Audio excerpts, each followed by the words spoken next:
Pulver report. It is 9 o'clock on the 20th of May.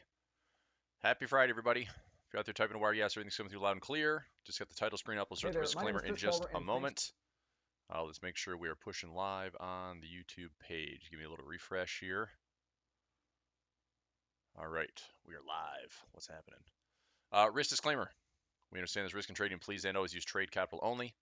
Do not trade with money you cannot afford to lose. Wedging the stocks, options, futures, forex, cryptos. You know the risks. All right. There's risk in trading. Please and always use trade capital only. Let's get into the screen.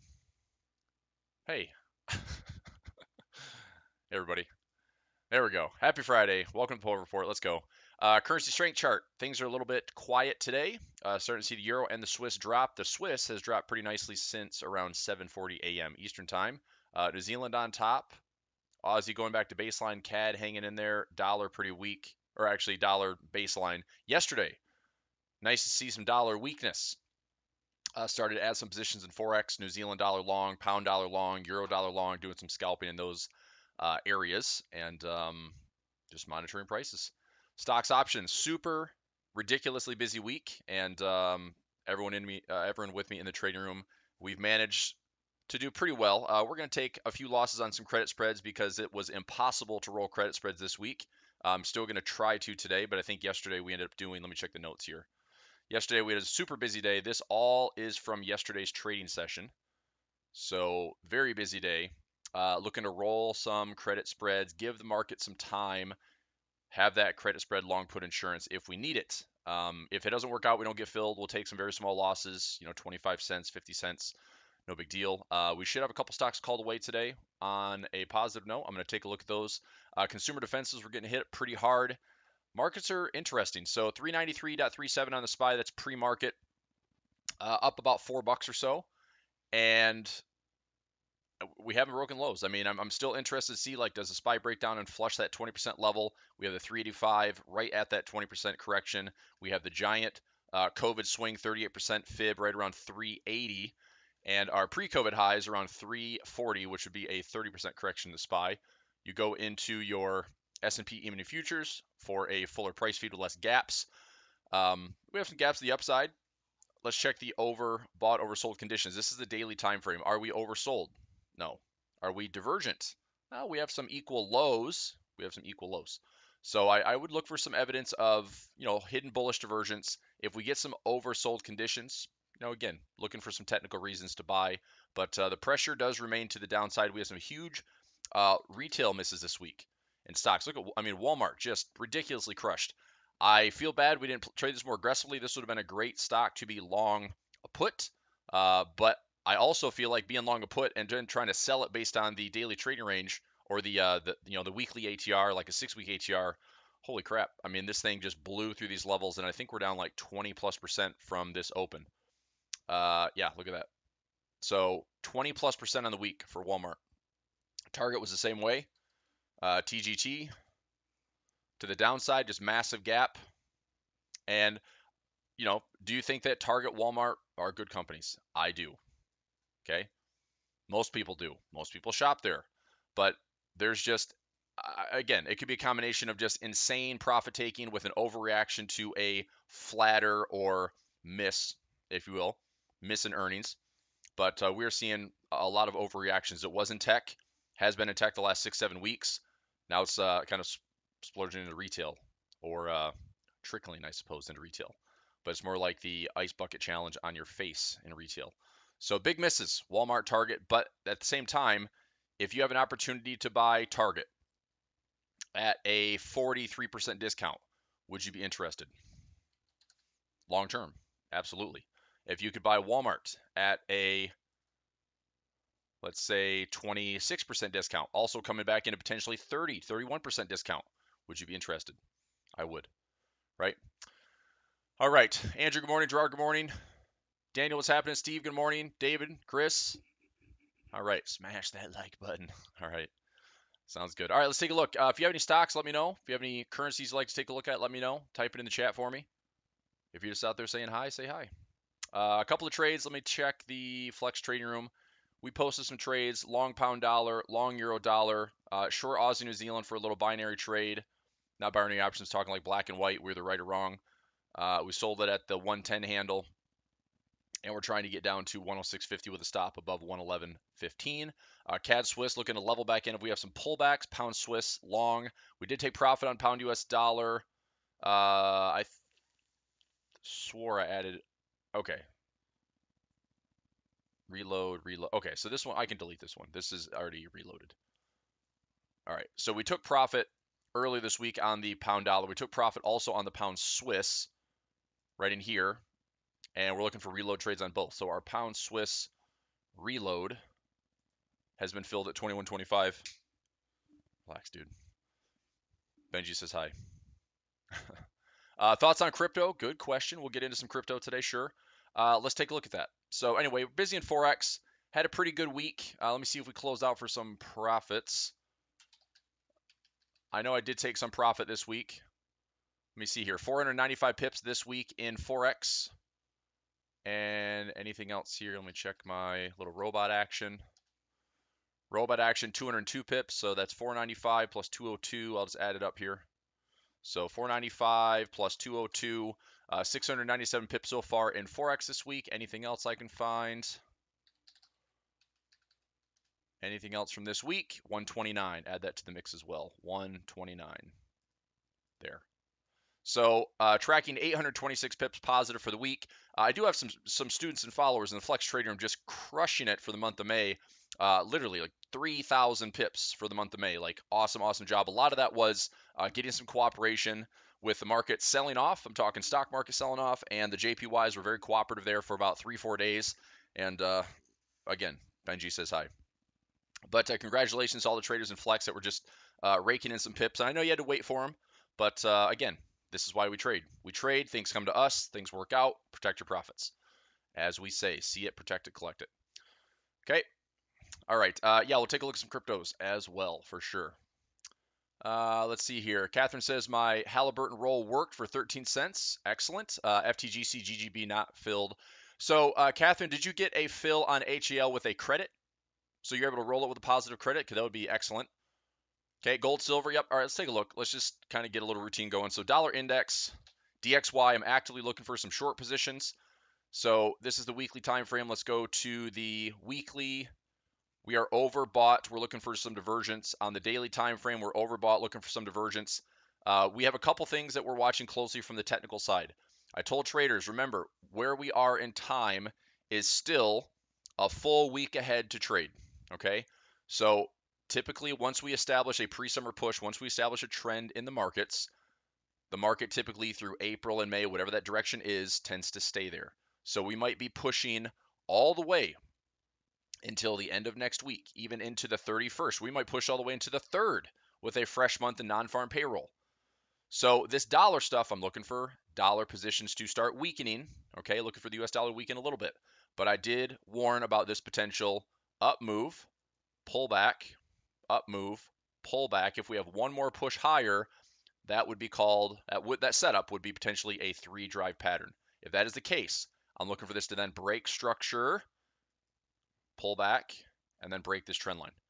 So I am looking for dollar weakness. I'm just not calling the top.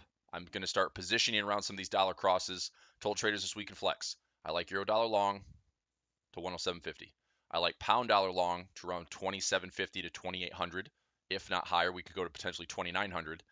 New Zealand dollar long, Aussie dollar long. I like those 4. We had a really big flush from parity, 1.00 on the dollar Swiss. That dropped a ton this week, almost 300 pips actually. So traders that were short at parity had some really good opportunities to clean up and make some profit.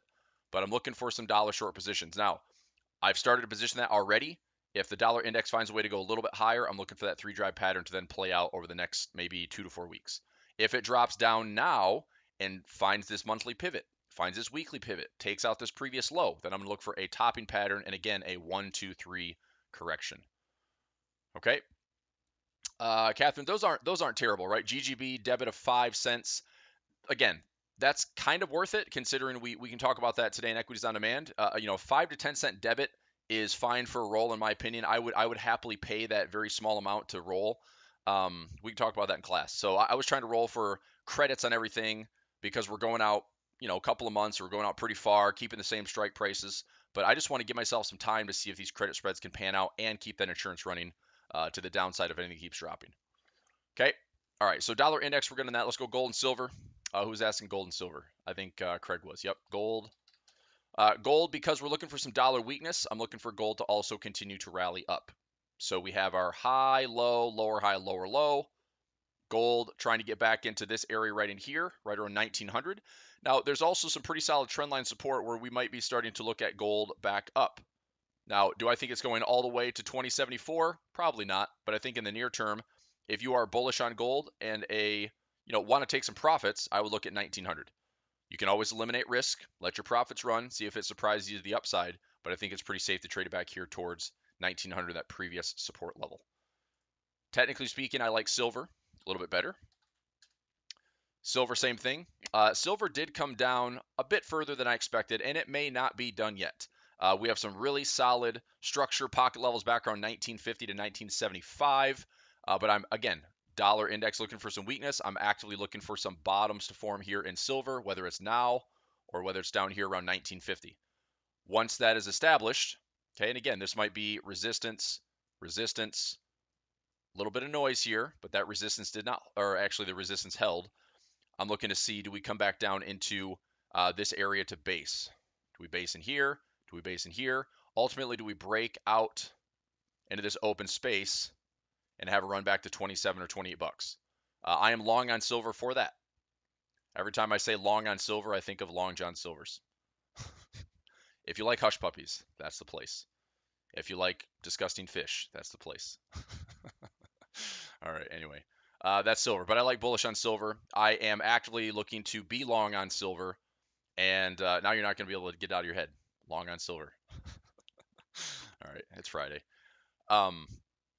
We have a credit spread running on SLV. I've got a pretty decent position that I built up with bases around 20 bucks. So SLV is how I'm trading silver in stocks and options. So right here, we're trading at 20.27 with a pre-market open at 20.15 in the next maybe 15 to 17 minutes.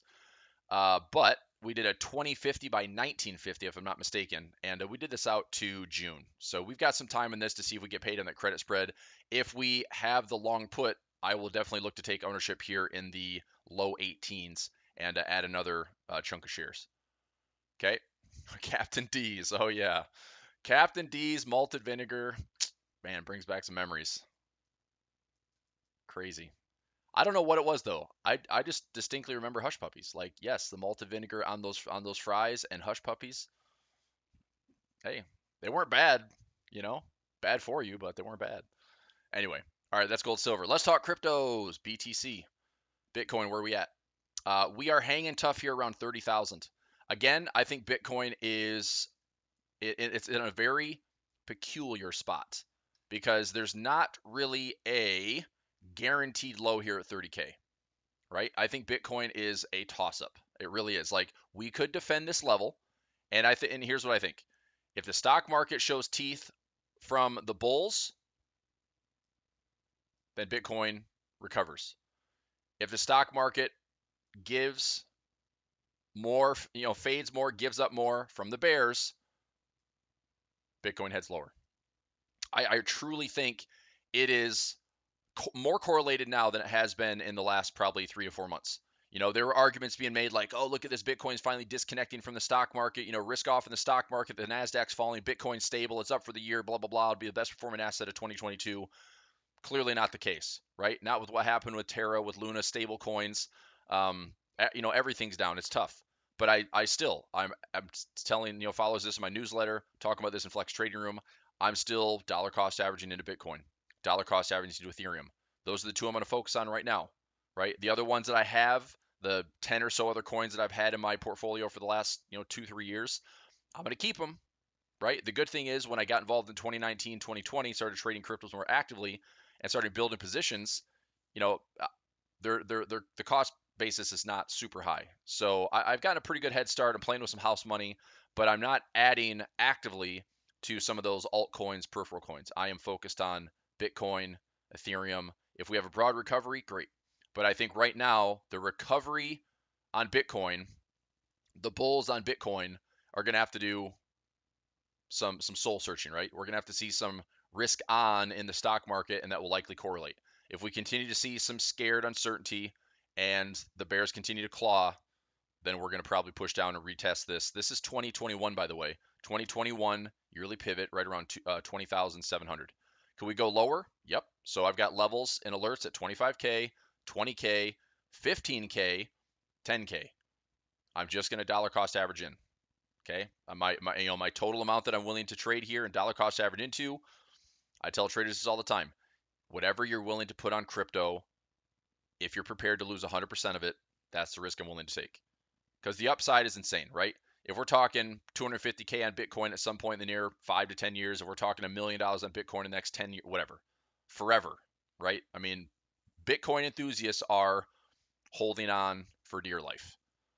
Never sell your Bitcoin type stuff. So as long as you're prepared for that risk, I think that's a calculated risk we're willing to take. I was just doing this. Let me see here. I have this little, this guy. So right here, just talking with traders out there, kind of getting a portfolio mix. Stocks and options, 50% of my trading. Forex, about 30% of my trading. Okay, sometimes it varies. I mean, I have certain times where I'm 50-50 or 40-40, and then I have alternative and real estate, stuff like that. But I think this is a pretty good mix right now to kind of survive. Alternative, 5% risk in alternative, and you can sum that up as cryptos and other things. But 5% alternative is, high risk, but also super high reward. Real estate, steady, stable. You own assets. That's great. Provides passive income. You can park some money, get depreciating benefits. But actively trading stocks and options, actively trading forex, be an investor. Good stuff. Okay. All right. Let's see. A lot to do with sell and may go away. Yeah, but you know what, Daniel? I mean, that's sell and may go away is the end of the month. Like historically, sell and may is end of the month with the stock market. Usually, April and May is a bullish month. Historically speaking, the S&P 500, April and May are bullish months, right? Especially with a March rate decision. I really thought after having a rough quarter, because the market was kind of pricing in, okay, the Fed's going to start raising rates, and I mean, what's interesting is we saw this giant cleanse in technology starting November 2021. It carried over into Q1. Got way worse, obviously, with the Fed rate decision in March, even though the market reacted the opposite way and then faded it hard, right? So April was a terrible sell-off. May continued that path of least resistance. We were selling off. So the sell and May go away usually is like markets just stay bullish in April, stay bullish in May, and then it sells off and plateaus for summer. So to me, this is a pretty different year. Which is why I'm also not counting on this big rally for the month of May. So the fact that the SPY is hanging in there right now, pre-market at 393, which is $4 up. I mean, we're defending right now. The SPY is defending that 20% level right now. S&P E-mini futures, we are defending that 382. We're defending that 20% correction. Take a look at this from high to low. Okay, we're right there at like 19.7, 19.8%. So the market is, for now, interested in defending that. So maybe today we still hold. Could that be a sign like, oh, all right, so we have tech selling off, looking to maybe stabilize a little bit as we go into summer trading. Retailers, the giant retailers, Walmart, Target, et cetera, got hit really hard this week. They're down 20% just on the week. They're down 30, 40% off the highs. Are those quality companies to buy and hang on to for the next 1, 2, 3, 5 years? I think so, right? I mean, if you had a chance to buy a great company at 40% off, I would do it. If you're a consumer, how many of you like to go to a store and be like, oh, 40% off, I'd take that? Because most of the time you don't see that right now. Everything's supply chain. Nothing's on sale. I hate buying stuff right now, right? All right, here we go. So that's what I'm thinking. And risk on, risk off will translate into cryptos. Risk on, risk off will translate into how we're trading currencies. So today, everything's a little bit tighter, right? Vertical axis pretty tight. We had some volatility here on the Aussie this morning, then tightened up at midnight. The New Zealand dollar starting to rally a little bit, which I like. So that Aussie New Zealand could be dropping nicely for us. Pound getting some love, which I'm happy with. Euro Swiss have been pretty close this week together. So I saw that Dan is asking Euro Swiss. One of my positions here, we're trading 102.86, and hopefully, we will see Euro Swiss do this. If we're just going to have a bit of a channel and recovery, I'm looking at this pocket level and this yearly pivot. So right in here. So previous high right on 106.05, 106.10, yearly pivot around 106.20, previous support resistance around 10700. Projected cup and handle. If we have this low to high, higher low to higher high, that did hit symmetry. We have a higher low to higher high once again. That's how we could possibly get to this pivot in the next maybe month or two, right? I, for one, would like to see not just this channel play out, but if we can take out this high, I'm going to draw this a little bit bigger here. Watch. If this ultimately creates a larger structure, do we create a bigger head and shoulders here on the Euro Swiss? Maybe, right? I mean, if you give this trade another 6 to 12 months, wouldn't it be nice to have this thing bottom in off of parity, put in a great crown or a head and shoulders pattern, and then project this move up to 110 plus? You know, traders that have been with me, we have been in and out of this trade for the last year, and we've had some moments of big profits. We've had probably too much time sitting and waiting and holding. But I think when it's all said and done, if we're back up towards 109, we're back up towards 110, 111, it's worth it. Like we can build positions, sit on this, and the thousands of pips we can collect will be worth holding for a year because maybe averages 300-400 pips a month. It just depends. So I like the long. I told traders this week in my flex room that I'm just buying back in. Took a small trade at a dip, so right around 102, 102 like 50 or so was our low. Bought in there at the little monthly pivot, and then I put in a trade at 10200, 10100, 10 or 1.00. So I've got some small positions still willing to build in case we have a double bottom here. But if we hold that channel and we start working our way back up, we've got some pivots to trade back to in pockets as well. Euro Swiss has a pocket all the way back to 104. Pound Swiss has a pocket all the way back up towards 123. CAD Swiss, Dollar Swiss. We just have some really good structural opportunities on some of those Swiss crosses. I also would like to see the Swiss yen, keep its top in place at 135, 136 and start to head back down towards 124. I'm still looking for kind of a broader stroke of Swiss weakness. And it's going to probably take some S&B love, and maybe it's when the ECB starts to raise rates in July. If the ECB can come off of zero, we might finally see not depegging because that's back in 2015, but a disconnection from the euro and the Swiss. And if the euro can get some love and get some inflows with raising rates, if they're at 0.4, 0.5, 0.7%, and the Swiss National Bank keeps their rates at negative 0.75, I think that would start to separate the two, right? So I like Euro Swiss. I still like it. That's the trade. So yeah, that's Euro Swiss. Let's go through some other currencies. Like I said, Aussie New Zealand, we took a short position, 1.1017. So trades holding up pretty nicely. Stop loss above the highs at 111.15. Like I said, I'm actively looking for some dollar weakness. So Aussie dollar is moving its way back up. We have these FOMC highs at 72.60. Euro dollar took a nice little scalp on Euro dollar this week, heading back up towards 107 to 107.50. There's a monthly pivot. There's a pocket here, 107 to 107.50. I've been looking to scalp a little bit. I'm just looking for a 1, 2, 3 move. So a 1, 2, 3 move on the Euro dollar. Same thing on the pound dollar. Pound dollar here, 1, 2, 3, and that pullback might just be this red candle. So 1, 2, 3. We have a nice open pivot. We've got some pockets here that could potentially get us back to 3,000. But I'm telling, I'm looking at this. If I get to 28 to 1.30, that's going to be my profit window. 128 to 1.30, moving stop losses, trapping profits. Want to see if price goes any higher. But that's a bit of a correction coming on the dollar. And we had a trade in. We had 1.2225. That's up about 270 pips right now. We started to add some positions yesterday and scale back in.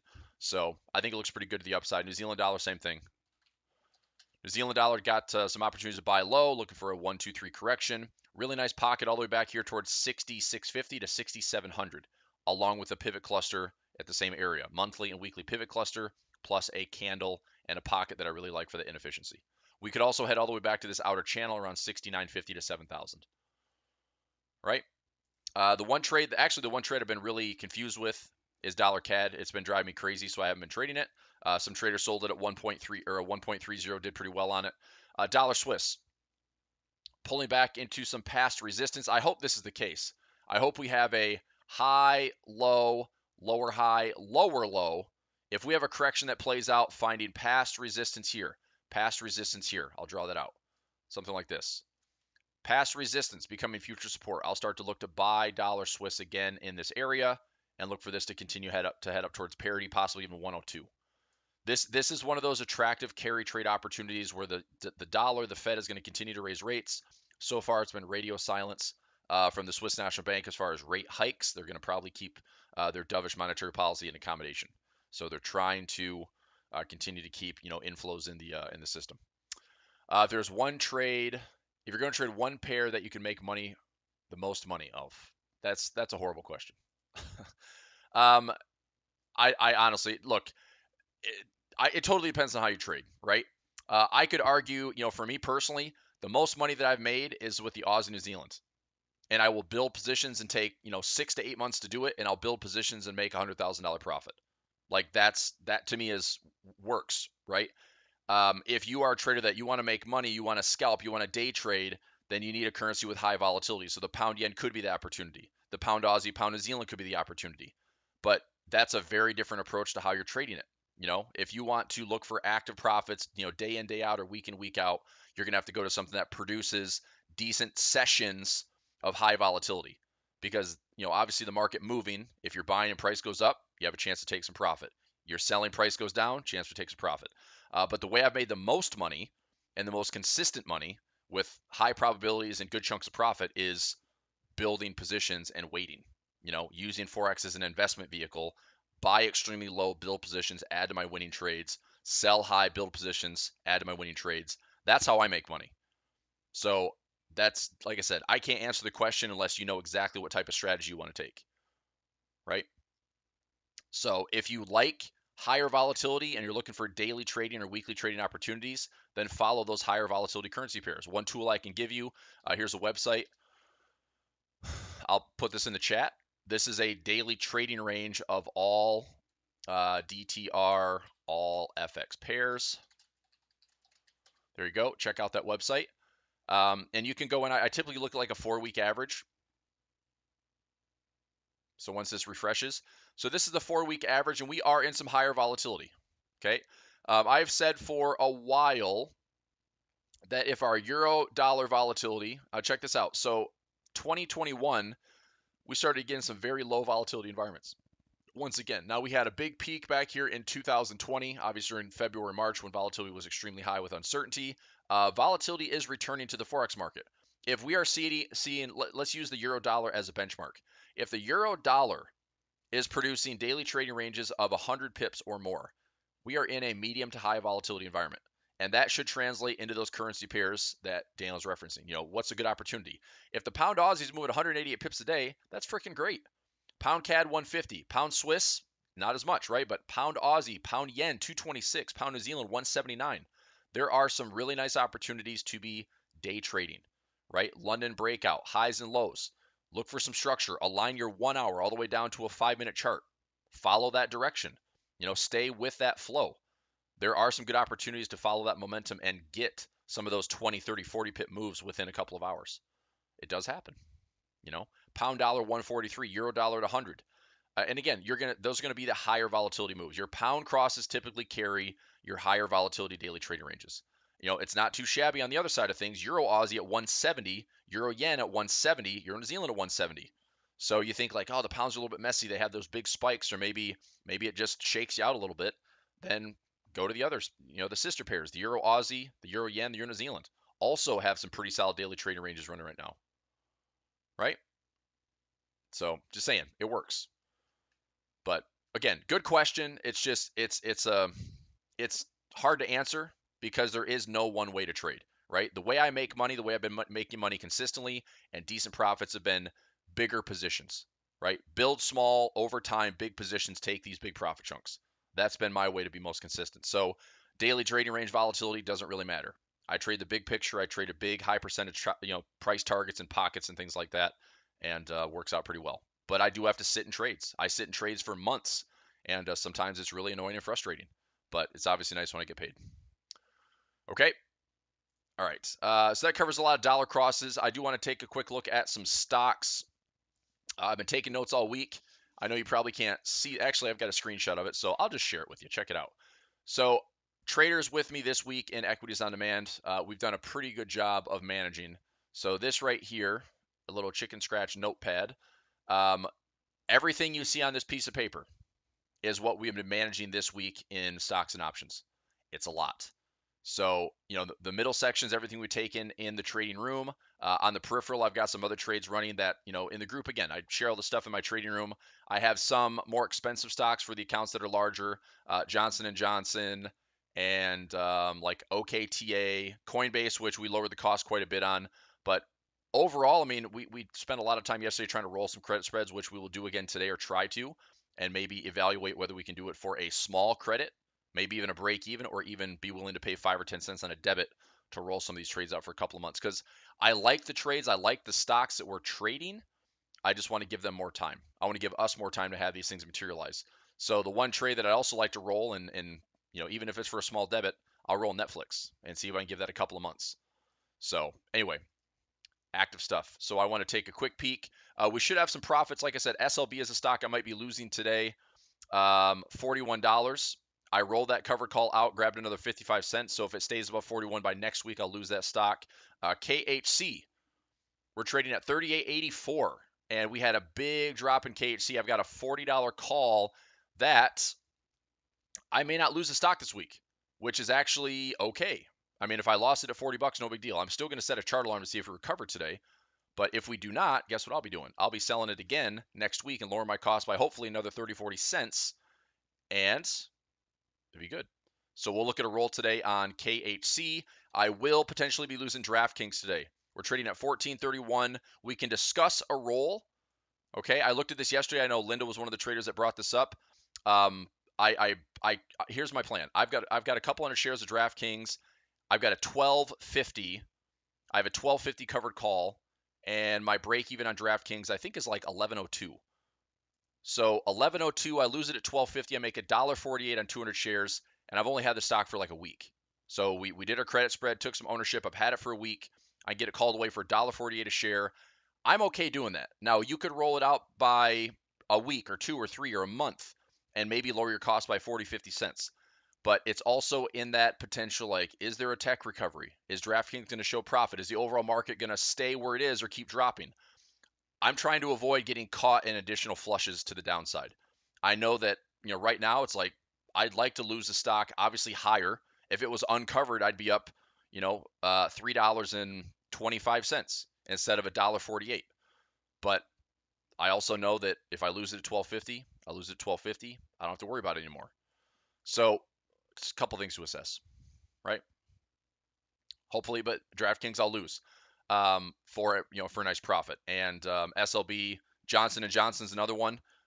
This one, we're trading at 174. I have a cover call at 180. I'm just going to keep preparing this one. My break even on this stock now is like 148. So I'm still in profit.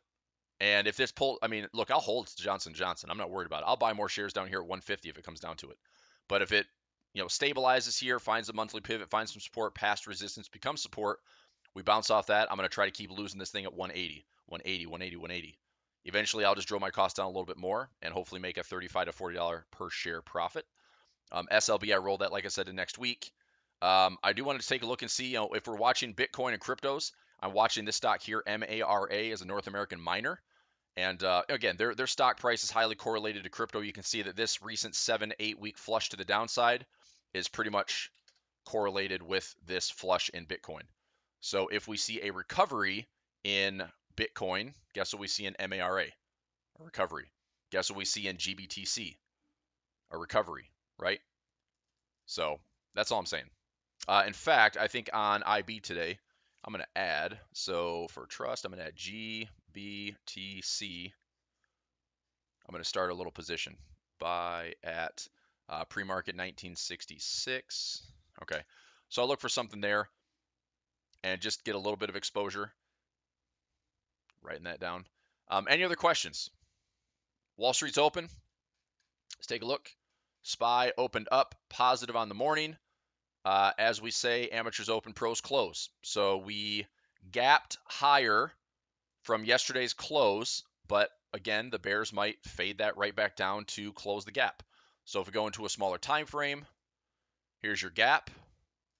We're going to see what the bulls are made of today. The bulls are trying to defend that 20% correction. The bears could say, hey, we've got the momentum.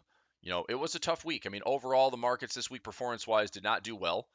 We started off the week in positive territory. We are down for the week. Like all major indices are down for the week, right? So the markets are down right now about 1.5%. This is the SPY. So if you're looking at 1 to 2% across the board to the downside in red, it just means we're kind of still plagued. And because it's still May and the month is not over, we have all of next week full trading. We wrap up the month officially on Tuesday the 31st, going to the first week of June with a heavy hitting dose of news, non-farm payroll. Let me see what we have out for June 1st to the 3rd. I know we have non-farm, I'm pretty sure, on the 3rd. Let's take a look at the calendar really quickly. Anything major coming up next week? By the way, just quick news on the news front. Did everyone see that Tesla was removed from the S&P 500? That's pretty big news. And also Melvin Capital is no longer in business. Also pretty big news. So thought that was interesting.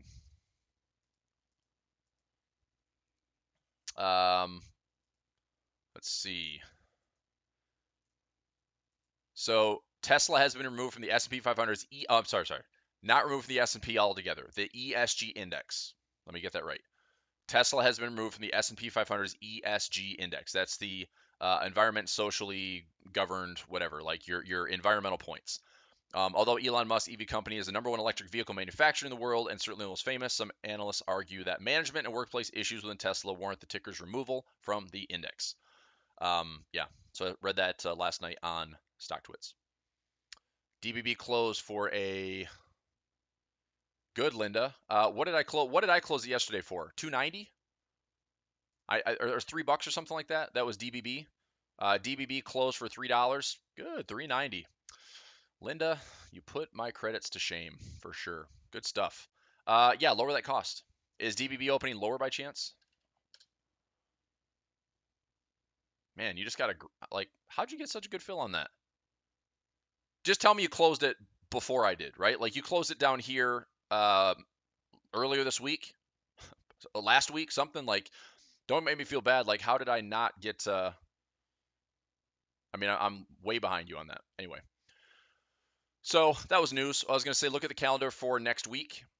So that's this week. Let's go next week. So May 22nd, what do we have? We have PMI numbers coming out of the Eurozone, Euro, UK, dollar PMI numbers, cash rate decision. Anything? No forecast?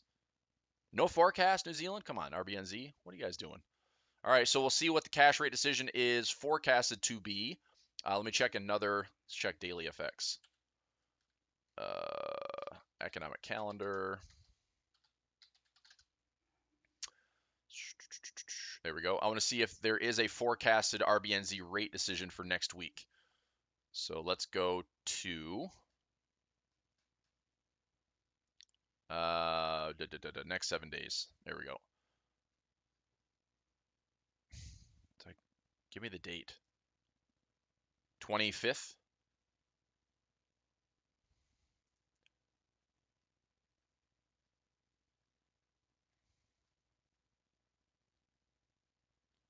Where is the RBNZ rate decision? Retail sales, IFO, May 23rd. What the heck? Did I overlook it? New Zealand, retail sales. Okay.